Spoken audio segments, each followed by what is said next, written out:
For years, I've used medicinal herbs because they are a great way to flush your kidneys and gallbladder, strengthen your immune system, de-stress your heart, and increase proper blood flow. Medicine Man Plant Co. is a Texas-based company that believes in using state-of-the-art best practices enforced by the FDA to ensure the best quality of herbs. Their herbs are blended from the world's best ancient plants and mushrooms, proven effective across thousands of years. Medicine Man Plant Co. uses modern science to powder and compress easy-to-swallow herbal capsules. They are powerful quality herbs that help you stay healthy. Try their Stone Breaker Pill if you want to flush your kidneys and gallbladder. The Blood Pressure Pill will help promote proper blood flow and circulation and also addresses high blood pressure. The Uric Acid Pill will keep your joints and extremities clean and pain-free. So go to www.medicinemanplantco.com to begin receiving herbal medicine like the liver pill, which will power up and protect your liver and detoxify your body, or even the immune pill that'll defend your body and support and strengthen both your innate and active immune systems. Again, that's www.medicinemanplantco.com.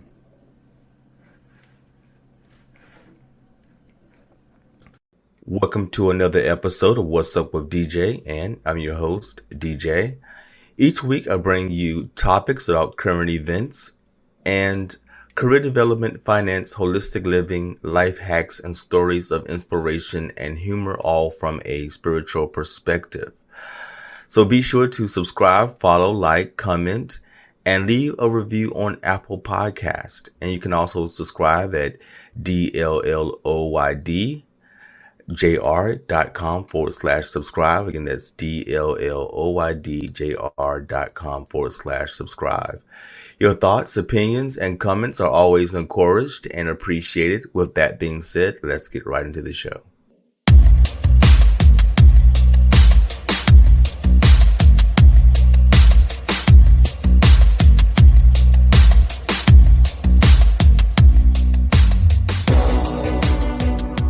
My guest this week is Jason Harwood. He's a speaker, coach, and family man. Jason has a Bachelor's of Arts in Marketing and a master's degree in education from BYU. He is also the host of the podcast Happily Ever Habits. He resides in Idaho with his wife, 7 kids, and 1 puppy. Life has taught him to grow and focus on enjoying the moments of life rather than worrying about what might happen or stressing about what has happened in the past. Jason believes it's time to stop grinding to do more and start focusing on the habits to do better. Life is happier when we live better. Over the last decade, Jason has helped thousands of people identify and create the habits that will make the most significant difference in their lives by sharing tips on consistently doing the things that will help to make you happier. Whether it is business success, personal success, organizational success, from stay-at-home moms to CEOs, he helps people find greater happiness in their lives and businesses. He stays very, very busy. I can only imagine with, 7 kids. And he says he loves every minute of it. Thank you for joining me this week. Yeah, most minutes, DJ. Yeah. Most minutes. Yeah, I'm quite sure there's a few times where you're like, this is a lot. It's a lot. Yeah, I always tell people we didn't have 8 kids because 8 kids is a lot. So we stopped at 7. Yeah, 8 would be the straw that broke the camel's back. Huh? Yeah, that's for sure. So, what is it like there in Idaho? Because I never have visited Idaho. I don't know much about it. Yeah, people who visit here. I mean, we got mountains, so that's nice. I've lived here my Hmm. whole life, so to me, mountains is just like normal. But when people come here, they're like, "Oh my gosh, I love the mountains." And Hmm. Boise is a really outdoorsy town. Not far from here is Sun Valley. That's kind of a famous place. A lot of Hollywood stars, Bruce Willis and Tony Robbins has a place up in Sun Valley. Oh It's wow. kind of a mountain ski resort, kind of type town. So lots of outdoor stuff. Some of the best fishing in the country, some of the best Hmm. whitewater rafting anywhere in the country. We have some really famous, if you're like deep into kayaking and whitewater rafting, Idaho has Okay. some of the best in the world. So, yeah, outdoors, hiking, fishing, hunting, mountains, lakes, that type of that's the vibe here in Idaho. Oh, cool, cool, cool. Well, Yeah, I definitely didn't know there was mountains in Idaho. Definitely not in Boise.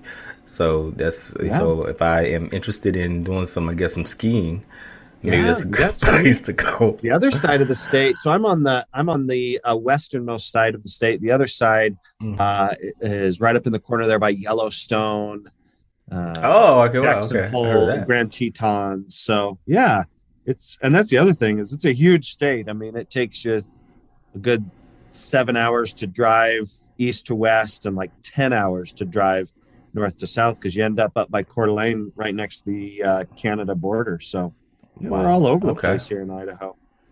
Oh, cool, cool. Yeah, yeah. So you had mentioned earlier that you have two kids that they're now in basketball. Are there two of your sons? Yeah, two sons in basketball, a daughter in softball. Three sons play basketball. One is not currently playing. He just ended kind of a competition league that he plays in. So usually we got three basketball, a softball. My older son played baseball all through high school. He's now graduated high school. My daughter's How into, old is he? He's he's like 19. 18, 19. 19. Okay. Yeah. My daughter does swimming, and then she's big into like choir and that scene. And then my youngest daughter loves soccer, and she's 8, so we go from 8 all the way up to 19. Oh So wow. Okay. we're Okay. always doing something. There's always some event. Every week is like a major planning session to say who's going where, what meeting, and this tonight we got this, and tomorrow night we got that, and there's almost never a night where we don't have something going on for someone. Going on. So Yeah, that I can keeps us imagine. super busy. Yeah, I complain about my cat, wanting too much attention. And then, you know, I Uh, have no complaints when it comes to comparing my life to but it's all yours. good. I mean, yeah, uh keeps us from getting bored, that's for sure. Yeah, I can imagine. Yeah, but I guess it's gonna be very rewarding. I think children are the gift that keeps on giving. So, this is, you know, If yeah, because growth and development come through discomfort and challenge, then kids are the gift. That's a crazy thing is like my son, he graduated from high school. He had his whole set of difficulties and challenges that he presented. mhm, And then mhm, I've got three more kids in high school right now. Every single one of them is a different series of just kind of the way they view the world, the joy that they right. bring, the challenges, the Mhm. struggles that they go through. And so there's not a whole lot that I learned from my oldest son that like directly applies, other than calm down, talk through Mhm. it. Everything's going to Mhm. work out. But yeah, every kid brings a whole new set of challenges and perspectives and things like that. So yeah, Yeah, yeah, yeah. That's pretty interesting because, like, sometimes I had a thought of, well, you sort of kind of work the hardest on the first one, and then, then, yeah, then sort of kind of can do like, okay, well, we got that figured out with the first one, so maybe then there's the twist, yeah, with the second one, yeah, and then the twist with the third one, you yes. know. So, Everyone is different. everyone is different. So your podcast. So can you tell me a bit more about your podcast, Happily Ever Habits, and Yeah. why did you decide to name it Happily Yeah. Ever So, Habits? well, I mean, the naming is really a play off of happily ever after, because Uh that's, huh. we're all striving for that. We're all kind of striving for our own happily ever after and for happiness in life. And research shows that like 40 to 60% of our lives is made up of habits or more for some people. And Hmm. so, if what you're really striving for is happily ever after, to find happiness in life, to find happiness in your day to day endeavors, it's most often to be found in finding happiness in your habits. And kind of what I had gone through in terms of my mental approach and process was, it seemed like I was always kind of grinding for more. As we kind of grow up and Hmm. start life, we most often start comparing ourselves with others, and we start looking what other people have and we Hmm. compare that to what we have, and we start Yeah. grinding. And kind of the mental framework of America, it seems, is grinding for more, and we want bigger, and we want better, and we want Yeah. this, and we strive for more and more and more, and we grind and grind. And what I found as I continued to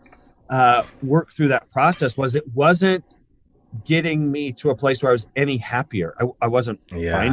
I wasn't feeling happier. I wasn't um, engaging in ways that I wanted to. I wasn't living out what I thought was my happiest and best version of myself. And I thought, man, something really has to change here.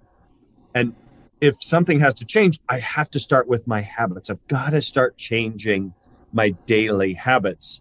And so Hmm. I identified for myself seven core character traits, seven core values that I really wanted to focus on in my life in an effort to increase my own personal happiness.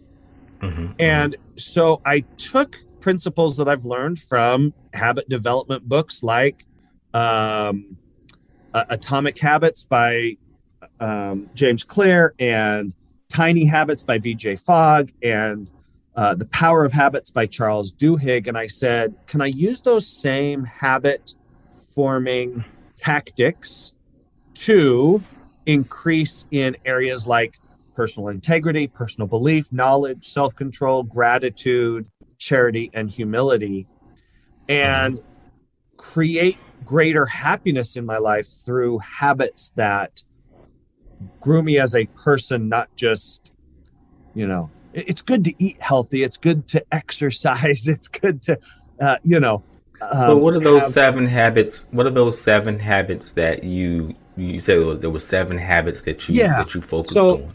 so my seven core kind of character traits that I'm striving to develop are personal belief, personal integrity, knowledge, self control, gratitude, charity, and humility. Okay. And for each of those, I have a daily or a weekly habit that I focus on, um, that kind of helps me feel like I'm growing in that area. Okay. Okay. And so one question I definitely wanted to ask you, because a man with seven kids and one puppy and a wife, how do you uh remain present? What habit do you use to remain present to each one of those individuals when they're all maybe at certain different times competing for your attention? Yeah, yeah. I'll share a couple. One is a tactic that I learned actually from a different habit book. Although I don't know, and they don't really seem like habits, but it's Seven Habits of Highly Effective People by Stephen Covey. Yeah, Stephen Covey. Yeah, He great book. has a way to approach your life that's really helped me, and they call it, and Covey calls it roles and goals. And so he encourages, and this is what I try to follow on a weekly basis, to write down every role that I have. So I'm a husband, and then Hmm. I'm a father to seven kids. So I write down each of my 7 kids. I also have a full-time job, so I'm an employee. And I try to serve in my church and community. And so I have those roles. And then I try to write down one goal for each of those roles, one thing that I want to do that week. So I kind of think, I go through each of my kids and I think, what's the one thing I could do for each one of them this week that would kind of put a little bit of emphasis on them, and they know that they're not just one of 7, but that I'm paying particular attention to them. And of course I do the same thing for my wife, and we try to have a weekly date so that she and I have some one-on-one alone time together without any kids around, but then I look for other ways. So that's one thing. Roles and goals. Write down the roles that you have in your life and one goal that you want to focus on for each of those areas. Another simple thing that I do to try to stay present is I try to have some it's funny because we talk about it with our kids all the time. We tell our kids this for the next hour, no screen time, meaning they can't look at their phones, they can't play PlayStation, they can't get on a laptop. And yet as adults, we very rarely give ourselves that same directive. So for me, especially when I feel myself kind of slipping on it, I'll just take my phone, I'll go plug it in, charge it, set it on my desk at home, and just walk away from my phone. Because I find for me, the thing that pulls me from being present most frequently is my phone, because I'm checking some dumb app, I'm looking at some email that's just come through, I'm distracted by some notification. So if I can identify the number one distractor and change my environment, right? We think, I'll just put my phone in my pocket and I won't pay attention to it. And that doesn't work. Nope, it's not going to work. Yeah. I have to change the environment more drastically. I have to plug it in because, let it charge, whatever, that's fine. And then put it in my office. And then I shut the door to my office and walk out, because it's too convenient to go look at it. It's too easy to get sucked into it. And so whatever it is that's distracting you from the thing you really want to focus on, or the goal that you really want to achieve. It's interesting. James Clear, I was so amazed by this, because here's a guy who wrote best-selling book. He successful speaker. And so you look at a person like that, you think, man, that guy really has it together. And then he tells the story that his assistant has a task every Monday morning, and that is to change all of his social media passwords. And then every Friday evening, she gives him the password. So he only has the password to his own social media accounts from Friday evening until Monday morning, when she changes them again. So that Monday through Friday, he has no access. He logs himself out of Instagram, Facebook, Twitter, whatever, logs himself out Monday morning, doesn't know the password to log back in until she gives it to him Friday afternoon. And I thought, my gosh, a guy that successful has to take that drastic a measure to avoid distraction. And then I think, I wonder if it's that level of focus and commitment to focus that leads him to be so successful. And it's for us, our unwillingness to take the drastic action necessary to focus that might limit us. So I do roles and goals, and then I try to plug my phone in and walk away from it. Yeah, try to stay a bit more present. Do you think what's so, I like when you said that, are you willing to take the drastic actions going to, make you successful? What do you think has been one of the most difficult obstacle to success, or to, I'm assuming that you still have goals in life, right? Yeah. So I wouldn't say your most difficult, because you haven't even gotten to your most difficult or ready to resolve it. But what is a difficult obstacle that's been in the way, and how did you're creating a habit, or which core habit did you utilize to remove or minimize that obstacle? Yeah. I think, as I've been blessed in my life to work with really successful people, and then I've tried to evaluate how I can improve my own effectiveness. It's strength. The thing that makes the difference is consistency. Consistency. Because nothing really spectacular or amazing or life-changing really happens in kind of a one-time event. I mean, maybe like a medical thing, right? That has you get a medical situation, and it has a life-changing impact. But when we look at just kind of growth and effectiveness and success, it's the byproduct of long-term consistency. And so where I have looked back on my life and been, I don't want to say disappointed, but where I have seen myself not achieve the level of success that I wanted to in that time, it was most often because I would start something and not stay disciplined and consistent with it. It's just showing up consistently on something really small. And that's one of the keys to habits. One of the most significant keys to habits is to start smaller, much smaller. And again, it doesn't seem to be a real American framework of thought. Yeah. Go big or go home, right? That's what we always say, right? I know. Yeah. We want big, you Google search, or you do a YouTube search for like the smallest NFL hits of the year. You won't find anything. No, you're not. But you look for the biggest NFL hits, and you'll find dozens of videos, because we want big. We want home runs. There's no video of, and we know, and there's controversy around. Who's the home run? Mediocrity. Yeah, right. Is it Hank Aaron? Is it Barry Bonds? Right. We have these arguments about who leads the league in bunts every year. Nobody could even come up with it, right? But when we go big, the problem is when we go big, we're basing our success off of motivation, because to do something big, you have to be motivated. And motivation is one of the least predictable human characteristics.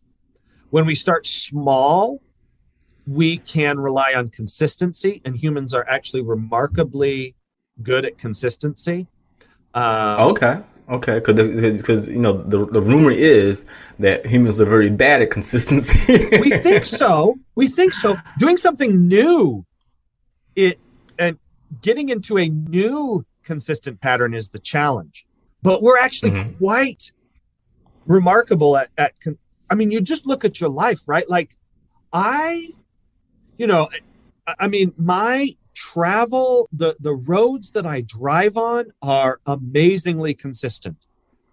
The pattern of my life is almost 90%. If you look from 1 week to the next week to the next week to the next week, it's like 75% consistent. Like I eat the same foods, I do the same job, I drive the same roads, I wear the same clothes. I've done my hair the same way, DJ, for a decade. And then it's only like 10% different from how I used to do it before. Like I watch the same TV shows. I spend about the same amount of time in work and sleep and exercise. I've weighed about the same. I'm within 10 or 15 pounds of how much I have weighed for the past. God bless you, man. This COVID is. I got the COVID pounds. I upped it. I'm at the upper end, right? But so we're actually quite good at consistency. It's changing that's hard. It's the reason it's hard is because it's different. And so anytime we start to try to make a change, we're actually working against are overriding. I always joke around with people. There's a I don't know whether it's Disney or what, but there's a movie called Crudes, Okay. and it's about these cavemen, and the dad always, change is bad because anything different could kill you, and it's part of biology that once we know something won't kill us, we kind of keep doing it. Hmm. Because biologically, anything new could kill you. Right. A few thousand years ago, when humans were running around, right? You ate the same things because you knew it wouldn't kill you. You lived in the same place because you knew you wouldn't die there. Hmm. Something new Yeah. came along, it was almost always bad. And so I think our Hmm. brains are wired to resist change and to Hmm. embrace consistency. So start small, and you kind of convince your brain like this isn't going to kill you, and Hmm. then grow gradually. And it's not Hmm. fun, but I love the phrase. I can't remember who first said it, but the phrase, I've heard it a few times of people saying, it took me 10 years to become an overnight success, because we think it's going to happen like just that fast, right? Just all of a sudden Yeah. you're going to be Hmm. ultra successful. No, it's going Right. to be starting Hmm. small, growing gradually, and being consistent, and Yeah. Consistent. identifying the habits of saying, these are the things I want to have done for 20 years from now. Yeah, yeah. So, can you talk about tiny habits a lot? And you mentioned about these tiny goals or tiny habits. Yeah. How can because in American culture it's about going big, lofty goals, and if you're not, Yeah. then you sort of have committed to mediocrity, the crime Yeah. of mediocrity. So why should we strive for tiny goals when we're told to that we should be going after the lofty goals? Yeah. And maybe the difference is the difference between a lofty goal and a smaller habit. Right. So I've got some big Okay, goals in my explain life. that. Yeah. So I've got some big goals in my life, but for me, my goals are not something I do every day. My habits are something that I do every day. My goal is the end result of the next 3 years of my habit. For years, I've used medicinal herbs because they are a great way to flush your kidneys and gallbladder, strengthen your immune system, de stress your heart, and increase proper blood flow. Medicine Man Plant Co. is a Texas based company that believes in using state of the art best practices enforced by the FDA to ensure the best quality of herbs. Their herbs are blended from the world's best ancient plants and mushrooms, proven effective across thousands of years. Medicine Man Plant Co. uses modern science to powder and compress easy to swallow herbal capsules. They are powerful quality herbs that help you stay healthy. Try their stone breaker pill if you want to flush your kidneys and gallbladder. The blood pressure pill will help promote proper blood flow and circulation and also addresses high blood pressure. The uric acid pill will keep your joints and extremities clean and pain free. So go to www.medicinemanplantco.com to begin receiving herbal medicine like the liver pill, which will power up and protect your liver and detoxify your body, or even the immune pill that'll defend your body and support and strengthen both your innate and active immune systems. Again, that's www.medicinemanplantco.com.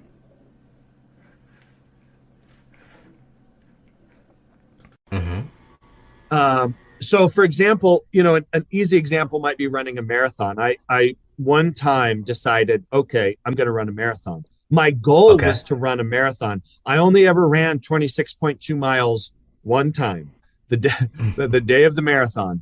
I Okay. worked up to it. My habit was running 4 times a week for the 6 months leading up to it. and gradually increasing both the total distance and my long run distance. So I went from my long run being 5 miles to 8 miles to 9 miles to 10 to 12 to 13. And eventually I got up to my longest pre-race run was 20 miles. And so that was the habit. The goal was running the small, running, the tiny habit was getting up every morning or whatever time you was going to do your run, 4 miles, or, with me, it would have been probably a half a mile, starting out small. And, even though you are increasing that distance, is still not 26 miles. But you're still doing tiny goals to ultimately get to that big lofty goal of a 26-mile marathon. I got it. Yeah.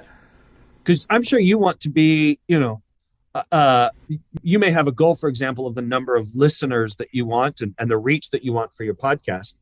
And so the habit is the consistency of creating, posting, marketing, sharing, right? It's all the behind the scenes stuff that's not as glamorous. Yeah. And fewer people want to do it, right? I mean, that's why fewer people, do those things, is it's all the behind the scenes stuff that you're like, man, that stuff is not as fun. And so no matter what it is, you do. I mean, I encourage people, set big goals, set lofty visions for your life, and then say, okay, if I want to accomplish that, what's the smallest thing I can start with? Break it down to the smallest possible daily action. And the reality is we can't then stay at the smallest possible action, but we build up to it. Like running is an easy analogy. The longest prep run I did was 20 miles. When I first started, and the longest I had ever run was 3 miles. If you had said, hey, I want you to go out and run 20 miles, I could have maybe walked 20 miles, but I was never, ever, ever going to be able to run 20 miles until I built up to it. And so it's just the habit of 4 times a week, putting on my running clothes, putting on my running shoes, getting my water bottles and heading out. So the same thing is true for success in any endeavor is you say, okay, I'm going to start small and build up from there. So start small with lofty kind of maybe long-term expectations. I do think it might have been Tony Robbins who said that we often overestimate what we can do, or kind of overestimate what we want to do in a year and maybe underestimate what we can do in a week, right? And so we have these big goals, and we think, okay, I can do all of this by the end of the year, and we might overestimate that, but we underestimate how much we can accomplish with just daily, consistent, dedicated growth. So I heard you once say a bowl of cereal can solve lots of problems. And you haven't, and to me, I don't know. I would, before speaking to you, that would sound crazy, but knowing that you have 7 children makes me think that that would be some wisdom that you would want to share about that. Oh, well, yeah. The nice thing about a bowl of cereal is how many different things it can do, right? Because it can be a fantastic breakfast. Sometimes, honestly, a bowl of cereal is dinner, and sometimes sometimes it's dinner because we say, look, we are so busy, we're not going to be able to sit down to a big family meal. And so everybody, you're kind of on your own. And some kids say, okay, if I'm on my own, I'm going to have a bowl of cereal. Yeah, For I'll be me, that guy. I would be that kid. I would be that kid yeah, to say, I'll take the bowl of cereal, Fruit Loops, right? yeah, yeah. For me, strangely too, a bowl of cereal is one of my greatest nemesis because oftentimes in my efforts to eat more healthy, I'll do really good all day long. But honestly, like a bowl of cereal at 9:30 at night, for whatever reason, like I just find myself coming down, going into the kitchen. I know I should just go put on my pajamas, brush my teeth, and go to bed. But instead, I go into the kitchen, I grab some cereal, and two or three bowls of cereal later, it seems like I'm like, man. And it's interesting because we do that in our lives a lot. We kind of push and we make progress, and we start to get momentum going. And as soon as we start to get some momentum going, we sometimes engage in behaviors contrary to the momentum because it's a weird, but it seems like biologically, for some reason, we almost inadvertently undermine our own momentum. Hmm. And so for me, it's always a reminder that while I am striving for consistency, I'm not going to kill myself over perfection. That Yeah, I every like once in a that. while, I'm just going to have a 9:30 bowl of cereal. I know I shouldn't. I know it's contrary to the overall goal. But when I have a 9:30 bowl of cereal, I say, okay, I had a 9:30 bowl of cereal. Let's not have a 9:34 bowls of cereal, and let's not have a 9:30 bowl of cereal every day for a month.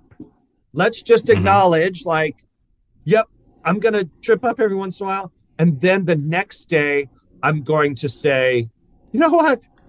That's all right. I'm going to do better. Because the contrary mental approach to that is to say, I had a 9:30 bowl of cereal. So one of two things. I might as well have four because I've already messed up today. So I might as well just blow Hmm. the whole thing. I mean, we Yeah. do that so often. We think, well, I've already made a mistake, so to heck with it. I'm just going to Hmm. quit. Right. It's not going to get you any closer. Or then we just decide, like, well, this is useless. It's no good. I might as well just, right. We make some small progress. We slip up a little bit and we say, see, I can never do it. I can never be consistent. I can never Mhm. achieve what I want, and we allow And ourselves this and negative self talk. I think that goes back to what you were saying about being present, and if you make a mistake and you're on a diet and you're trying to keep the sugar away, cereal's full of sugar, and Yeah. I have those moments. I'm like, just be present to what's going on. Instead of feeling guilty about eating the Yeah. cereal, be present and just enjoy the cereal, and give yourself a break. And to me, I don't want the second and third or fourth, maybe the second, maybe not the third and the fourth bowl of cereal, because I'm not eating now to because of the guilt of the first bowl of Yeah. cereal, Yeah. and I think that's what trips us up sometimes, is that we're eating because we want we want something that may be good for us, and then now I'm compensating for the guilt that I feel about because Yeah. I'm not doing what I'm supposed to do, instead of just being present to it and then just enjoying the experience of, okay, I'm going to give myself this thing that I want right now. Yeah.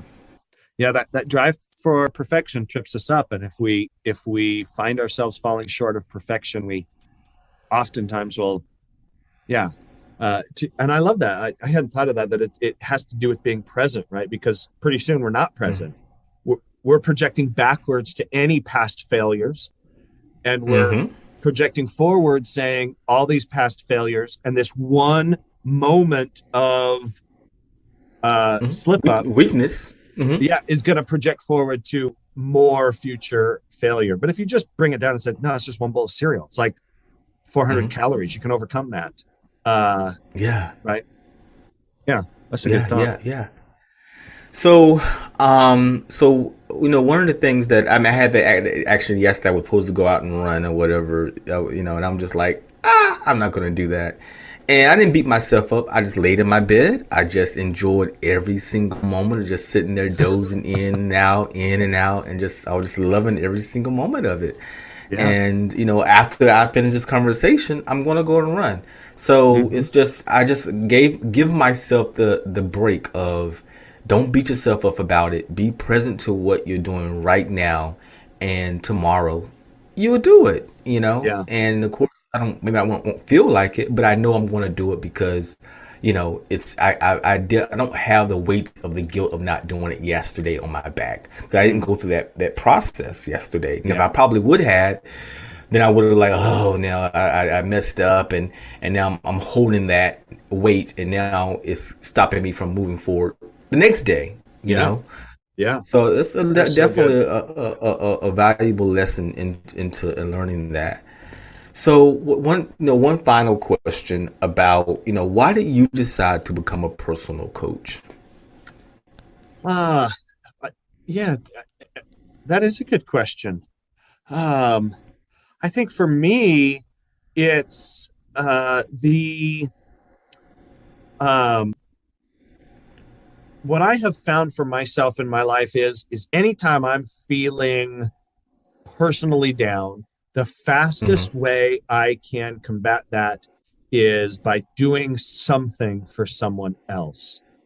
And so I find that when I'm talking with someone, when I'm interacting with them and they're talking about some of the challenges they're facing in their life or their business, and we're working it through, and they're coming up with a plan, and then I follow up with them on, okay, how did it go? How are you doing? How's that habit coming? Are you feeling happier? Are you feeling like your life is headed in a better direction? Boy, it really lifts my own spirits. And so I guess maybe, I don't know, maybe it's a slightly selfish endeavor to say that, man, when I'm helping somebody else, when I'm seeing them successful, when I'm seeing them achieve things, it helps me in my own mental and emotional state. And it makes me feel like, man, I'm contributing, I'm having a positive impact in the world, and I'm doing something that will have some kind of lasting and growing value. Because when we feel negative, it's usually a contracting mental process of contracting in on ourselves and feeling in on ourselves. And when we can expand out and find ways to contribute and give to others, it tends to expand us and expand our capacity for positive feelings. So, probably a bit Yeah. of a selfish approach to feeling good Hmm. about myself by trying to Yeah, find yes, ways definitely. to Coaching is a help win-win. I'm a others. coach too, and I think it's a win-win situation because you just Yeah, feel like, you know, like you say, you feel like you're contributing. And what's the use of gaining all this knowledge yeah, just to keep it for yourself? At some point, you're like, okay, I gathered enough information about, and bump my head enough where I can help someone else maybe bump their head less yeah, you know. So I think anytime I meet a coach, even the answer may be a little bit different, but what I think they're ultimately saying is I want to help people make a little bit less mistakes than I did, yeah, you know. yeah. Yeah. Is there That's true. anything else you want to mention before we go? So your Yeah, podcast and how to listen oh, to sure. it. Yeah. If you can go check out the Happily Ever Habits podcast. You can find that pretty much everywhere you get podcasts, wherever you listen to this one. My website is thejasonharwood.com. You can sign up for my newsletter and to get the Happily Ever Habits guide. For me, that's made all the difference. Identify some core character traits, some areas where you say, I want to be better as a human in this area. And Mhm. then first question is, what's the smallest possible thing to do? And just start doing that smallest thing consistently.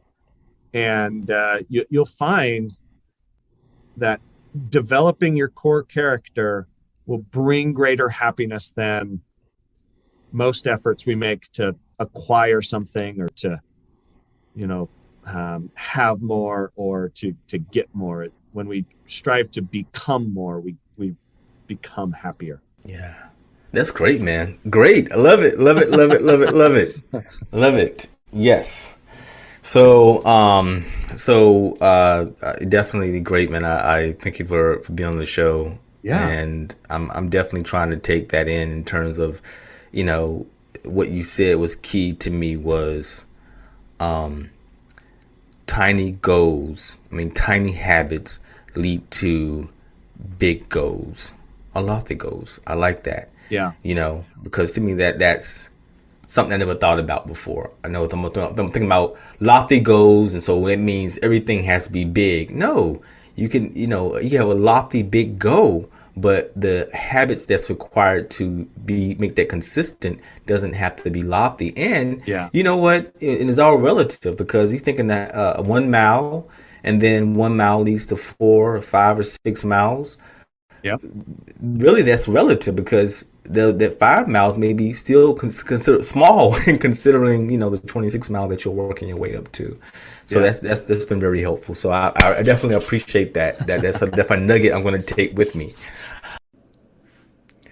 For years, I've used medicinal herbs because they are a great way to flush your kidneys and gallbladder, strengthen your immune system, de-stress your heart, and increase proper blood flow. Medicine Man Plant Co. is a Texas based company that believes in using state of the art best practices enforced by the FDA to ensure the best quality of herbs. Their herbs are blended from the world's best ancient plants and mushrooms, proven effective across thousands of years. Medicine Man Plant Co. uses modern science to powder and compress easy to swallow herbal capsules. They are powerful quality herbs that help you stay healthy. Try their stone breaker pill if you want to flush your kidneys and gallbladder. The blood pressure pill will help promote proper blood flow and circulation and also addresses high blood pressure. The uric acid pill will keep your joints and extremities clean and pain free. So go to www.medicinemanplantco.com to begin receiving herbal medicine like the liver pill, which will power up and protect your liver and detoxify your body, or even the immune pill that'll defend your body and support and strengthen both your innate and active immune systems. Again, that's www.medicinemanplantco.com.